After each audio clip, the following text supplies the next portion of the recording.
Mummy जल्दी यहाँ आओ, मम्मी मम्मी जल्दी। ओहो, अब क्या हो गया? जल्दी बता बेटा। मम्मी ये पेड़ हरे क्यों होते हैं, लाल क्यों नहीं होते? उफ, तू और तेरे सवाल। अब ये सब मुझे नहीं पता, जब शाम को पापा घर आएंगे तब उन्हीं से पूछना। ठीक है। अच्छा मम्मी ये हवा कैसे चलती है, ये तो बता दो ना। हे मेरे भगवान, देख गोपू, मैं बोल रही हूँ, अब बस चुप हो जा। सारा दिन मेरी खोपड़ी खाता रहता है। पापा आएंगे तो उनका सिर खाना ना, समझा? कोई काम नहीं करने देता। पर मैं पापा का सर कैसे खा सकता हूँ, वो तो मेरे मुंह के अंदर आएगा ही नहीं। भगवान के लिए चुप हो जा मेरे बच्चे। तुझे पता है ना मेरी जान को कितने काम पड़े हैं। तेरे उल्टे पुल्टे सवालों के जवाब नहीं है मेरे पास। सुनीता और अनिल की एक ही औलाद थी, 5 साल का गोपाल। वो जितना नटखट था, दिमाग का उतना ही तेज था। वो सारा दिन अपने माता पिता से सवाल पूछता रहता। सुनीता उसके सवालों से चिढ़ जाती थी। फिर उसी शाम, पापा आ गए, पापा आ गए। अरे मेरा गोपू, कैसा है मेरा बच्चा? मैं अच्छा हूँ पापा। अच्छा पापा एक बात बताओ, ये हवा क्यों चलती है? लो ये फिर शुरू हो गया। बेटा एक काम करो, जाकर अपनी मम्मी से पूछो। खबरदार जो इसे मेरे पास भेजा, आप ही भुगतो। बेटा पापा से ही पूछो, जो पूछना है वही बताएंगे तुम्हें सब कुछ। अनिल और सुनीता भगवान कृष्ण के भक्त थे, इसीलिए उन्होंने अपने बेटे का नाम गोपाल रखा था। अनिल और सुनीता का हंसता खेलता ये छोटा सा परिवार था। बस दिक्कत इतनी थी कि अनिल की आमदनी बहुत कम थी। वो रेहड़ी पर कपड़े बेचने का काम करता था और बड़ी मुश्किल से अपने घर का खर्च चला पाता था। कुछ दिनों के बाद जन्माष्टमी का त्योहार आया तो अनिल और सुनीता गोपाल को लेकर कृष्ण भगवान के मंदिर पहुंचे। मम्मी ये कौन है? चुप हो जाओ, सब बताऊंगी। बस अभी इतना जान ले कि ये भगवान है। हाथ जोड़कर इन्हें प्रणाम करो। उस वक्त तो गोपाल ने वही किया जो सुनीता ने उससे कहा, लेकिन फिर मंदिर से बाहर आने के बाद गोपाल ने फिर वही सवाल पूछा। मम्मी बताओ ना वो कौन थे? आओ मैं बताता हूँ। रुको, पहले तुम मुझे बताओ कि हमारे घर में सबसे बड़ा कौन है और आपका और मम्मी का ख्याल कौन रखता है? पापा आप। हाँ, तो ऐसे ही इस पूरी दुनिया में सबसे बड़े भगवान है और वही हम सबका ख्याल रखते हैं। अच्छा, तो जैसे आप मेरे पापा हो, वो सबके पापा हैं, मतलब कि बड़े वाले पापा हैं। हाँ, अब समझे तुम, शाबाश। पर पापा आपने तो कहा था कि वो सबसे बड़े हैं, पर वो तो कितने छोटे से दिख रहे थे। ए भगवान, सब समझाया पढ़ाया गुड़ गोबर कर दिया गोपू। पापा बताओ ना, वो तो मुझसे भी छोटे थे, तो वो सबसे बड़े कैसे हो सकते हैं? असल में जो मूर्ति तुमने देखी थी ना, वो भगवान के बचपन की याद दिलाती है, मतलब उनके बाल रूप को दर्शाती है। अच्छा पापा, उन भगवान जी का नाम क्या है? उनका नाम भी गोपाल है। गोपाल तो मेरा नाम भी है, फिर तो वो मेरे दोस्त बन जाएंगे ना। क्या हम उन्हें घर नहीं ले जा सकते? अब बेटा वो मैं। सुनो ना, उसका कितना मन है, उसे छोटे से बाल गोपाल की मूर्ति दिला दो ना। अच्छा ठीक है, दिला दूंगा, तुम चिंता मत करो। अनिल ने वही मंदिर के बाहर से भगवान कृष्ण की एक छोटी सी मूर्ति खरीद ली। वो भगवान की बाल रूप की मूर्ति थी जिसमें वो माखन खा रहे थे। गोपाल को वो मूर्ति बहुत ही पसंद आई। शाम को सुनीता ने देखा कि गोपाल आंगन में भगवान की उसी मूर्ति के साथ खेल रहा था। ये देखकर वो चीखी, हे भगवान, कैसा अनर्थ कर रहा है! भगवान की मूर्ति को खिलौना बनाकर खेल रहा है। इधर आ, आज तो पिटाई खाएगा मुझसे। इतना कहते ही सुनीता गोपाल को पकड़ने के लिए दौड़ी। तभी अनिल ने उसे रोक लिया। अरे क्या हुआ? उस पर गुस्सा मत करो सुनीता। देख रहे हो आप, भगवान की मूर्ति को खिलौना बनाकर खेल रहा है ये। मैंने मूर्ति मंदिर में रखी थी, वहां से उठा लाया ये। अरे अभी छोटा है वो, उसे नहीं पता कि भगवान का दर्जा क्या है। वो तो उन्हें अपना दोस्त मान रहा है। तुम रुको, मैं समझाता हूँ उसे। अनिल ने गोपाल को प्यार से उठाया और भगवान की मूर्ति को फिर से मंदिर में रख दिया। पापा मैं गोपाल जी के साथ क्यों नहीं खेल सकता? इसलिए गोपू, क्योंकि मिट्टी लगने से गोपाल जी गंदे हो जाएंगे ना। वो भगवान है ना, इसलिए उनको मंदिर में रहने दो। वहां हम एक साथ उनकी पूजा करेंगे, ठीक है? ठीक है पापा। गोपाल समझ गया था कि वो भगवान की मूर्ति के साथ खेल नहीं सकता, लेकिन वो उनसे बातें तो कर ही सकता था। इसीलिए दिन भर वो भगवान की उस प्यारी सी मूर्ति के पास ही बैठा रहता और भगवान से खूब सारी बातें करता। फिर एक शाम, मम्मी हमने तो खाना खा लिया, पर गोपाल जी ने तो खाया ही नहीं। मैं उन्हें खाना दे आऊं? अरे तुम पहले खाना खाओ, मैं खिला दूंगी उन्हें। अच्छा मम्मी, गोपाल जी को खाने में क्या पसंद है? बेटा उन्हें खाने में मक्खन, दूध, दही, खीर, ये सब पसंद है। खीर? ये खीर क्या है पापा? बेटा खीर दूध से बनती है, मीठी। दूध और चावल से बनी, बहुत ही बढ़िया होती है खाने में। अच्छा, तो अब तक मम्मी ने बनाई क्यों नहीं? मुझे भी खानी है खीर। गोपाल की बात सुनकर सुनीता और अनिल एक दूसरे का चेहरा देखने लगे। फिर गोपाल खाना खाकर जब खेलने चला गया तब, आपने उसे क्यों बताया खीर के बारे में? अरे बना दो ना उसके लिए एक दिन। कैसे बनाऊं? ना इतना दूध है और ना ही चीनी। अच्छा तो बस 1-2 दिन रुक जाओ, जैसे ही पैसों का इंतजाम हो जाएगा सारा राशन ले आऊंगा। अब फिलहाल कुछ नहीं हो सकता क्या? सुनीता ने रसोई के सारे डिब्बे खोलकर देखे तो उसे थोड़ी सी चीनी मिल गई और फिर खीर तो बन जाएगी, लेकिन 1 कटोरी से ज्यादा नहीं बन पाएगी। हाँ तो ठीक है ना, बस उसके लिए बना दो। सुनीता और अनिल गोपाल की हर ख्वाहिश को पूरा करने की कोशिश करते थे। उस दिन भी गोपाल की जिद पर घर में 1 ही कटोरी खीर बनी। अनिल और सुनीता ने गोपाल को बुलाया और उसे बताया कि उन दोनों ने खीर खा ली है और बची हुई खीर गोपाल को खाने को दे दी। गोपाल खीर की कटोरी लेकर सीधे बाल गोपाल जी की मूर्ति के पास गया। पता है गोपाल जी, मम्मी ने आपके और मेरे लिए खीर बनाई है, लेकिन मैं जानता हूँ कि वो झूठ बोल रहे हैं।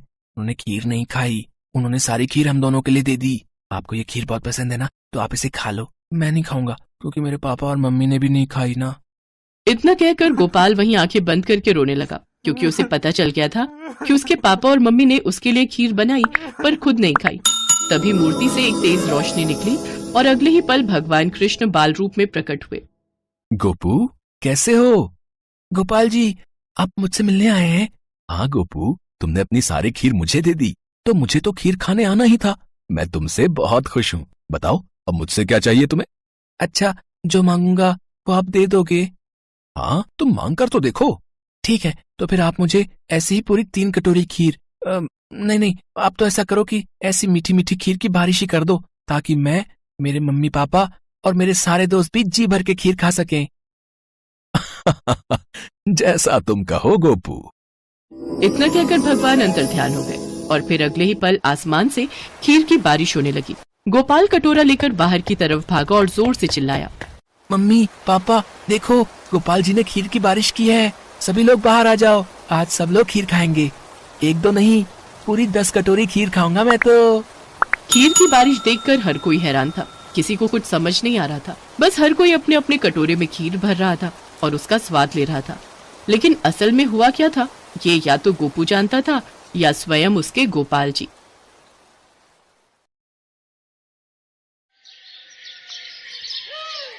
माला और सरजू कई सालों से गांव के अमीर सेठ जयकिशन के यहाँ काम करते थे। सरजू सेठ की फैक्ट्री में मजदूरी किया करता था और माला उसके घर के सारे कामकाज। सरजू और माला के 2 बच्चे भी थे, बिंदिया और शिवा। सरजू और माला जितने ईमानदार और मेहनती थे, सेठ और उसकी बीवी सरिता उतने ही घमंडी और लालची थे। वो गरीबों को अपने पैरों की धूल समझते थे। माला, अरे माला कहाँ मर गई, यहाँ जल्दी। जी मालकिन बताइए। क्या बताऊं? 1 घंटे पहले कहा था तुझसे कि घर के काम जल्दी निपटा कर आ मेरे पास। शाम की पार्टी के लिए मुझे तैयार होना है, लेकिन तेरे कानों में मेरी आवाज जाती कहाँ है? माफ कर दीजिए मालकिन, वो आज बर्तन बहुत सारे थे इसीलिए वक्त लग गया। अब बातें मत बना मेरे सामने, जल्दी कर। वो बिस्तर पर मेरे सारे गहने रखे हैं, एक एक करके मुझे पहना दे। चल जल्दी कर। माला बिस्तर पर से गहने उठाने लगती है कि तभी सरिता उसे रोकते हुए कहती है, अरे सुन, रुक 1 मिनट। वो वाला हार तू मत छू से, मैं ही उठाती हूँ। सरिता एक ज्वेलरी बॉक्स उठाती है और फिर उसे खोलती है। उस बॉक्स में बड़ा ही सुंदर हीरों का हार था। उस हार की चमक देखकर माला ने कहा, वाह मालकिन, ये हार तो बहुत ही सुंदर है। आप बैठिए, मैं पहना देती हूँ आपको। नहीं, रहने दे, तू इसे हाथ मत लगाना, मैला हो गया तो। असली हीरो का हार है, खास आज शाम की पार्टी के लिए खरीदा है मैंने। तुझे दूर से देखना है तो देख ले, वैसे भी तूने अपनी जिंदगी में असली हीरे थोड़ी ही देखे होंगे कभी। ऐसा मत कहिए मालकिन, मेरे बाबा हीरो की खान में काम करते थे। बचपन में मैंने बहुत हीरे देखे हैं, वो भी बिल्कुल असली। रहने दे, मजदूरी करके खान से हीरे निकालना अलग बात है और उन्हें खरीद कर गले में पहनना अलग। चल अब बातें बनाना बंद कर और मुझे तैयार कर जल्दी से, वैसे ही बहुत देर हो गई है। माला चुपचाप सरिता को तैयार करने लगती है। ये सरिता की आदत थी। उसे अपनी अमीरी पर इतना घमंड था कि वो अपनी महंगी चीजों का दिखावा करने का एक भी मौका नहीं छोड़ती थी, खास तौर पर माला के सामने, क्योंकि वो जानती थी कि ये सब खरीद पाना माला के बस से बाहर था। दूसरी तरफ माला को बाकी चीजों से इतना फर्क नहीं पड़ता था, लेकिन गहनों का उसे भी बड़ा शौक था, पर वो कभी अपना ये शौक पूरा नहीं कर पाई। सरिता तैयार होकर सेठ के साथ पार्टी में चली गई और माला सारे काम निपटा कर अपने घर पहुंची। उसका उदास चेहरा देखकर सरजू ने उससे पूछा, क्या हुआ माला, आज क्या दिखाकर जलाया तुझे मालकिन ने? मैं किसी से जलती वलती नहीं हूँ, वो तो बस ऐसे ही। तू मुझसे झूठ नहीं बोल सकती माला, बता दे मुझे, अगर मेरे बस में हुआ तो मैं भी ला दूंगा तेरे लिए। क्या ला दोगे? वैसा ही हीरो का हार जैसा मालकिन पहन कर गई है पार्टी में। माला, ये क्या कह रही है तू? इतनी बड़ी ख्वाहिशें कब से होने लगी तेरी? हाँ तो क्या बुरा है ख्वाहिश रखने में? सिर्फ पेट भरना ही जीवन का नाम है क्या? माला की आंखों में बेबसी के आंसू थे।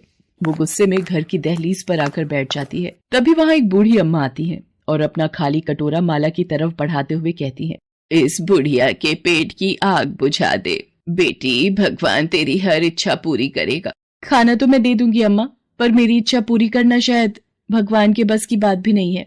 इतना कहकर माला घर के अंदर जाती है और कुछ ही देर में खाना लेकर वापस आती है। बूढ़ी अम्मा उससे खाना ले लेती हैं और फिर उससे कहती हैं, ऐसा नहीं है बेटी, भगवान चाहे तो क्या नहीं कर सकता। जैसे तूने इस वक्त खाना खिलाकर मेरी इच्छा पूरी की है, वैसे ही भगवान तेरी भी इच्छा जरूर पूरी करेंगे।